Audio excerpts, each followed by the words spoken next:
दुष्काळी भागात पिकवला डाळिंबाचा मळा, 2 एकरात कमावले 22 लाखांचा निव्वळ नफा। गाव दुष्काळी पण मनाशी जिद्द। 2 एकर जमिनीत घेतले डाळिंबाचे पीक आणि पाहता पाहता यातून कमावला 22 लाखांचा निव्वळ नफा। विशाल गुळवे असे या शेतकऱ्याचे नाव असून ते राहता तालुक्यातील चितळी या दुष्काळग्रस्त भागातील शेतकरी आहेत।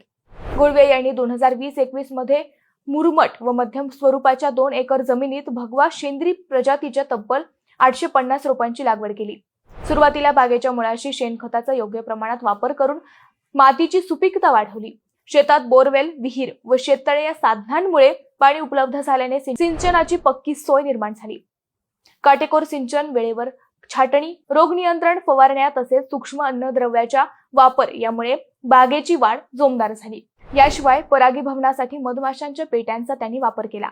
तिसऱ्या हंगामात त्यांच्या बागेतून तब्बल 37 टन डाळिंबाचे उत्पादन झाले। यापैकी 15 टनांना प्रति किलो 118 रुपये तर उर्वरित 22 टनांना प्रति किलो 63 रुपये दर मिळाला। यातून एकूण 27 लाख रुपयांचे उत्पन्न मिळाले असून 4,80,000चा खर्च वजा करता तब्बल 22,20,000 रुपयांचा निव्वळ नफा शेतकरी गुळवे यांना झालाय। मंडळी, या शेतकऱ्यासाठी एक लाईक तर बनतोच।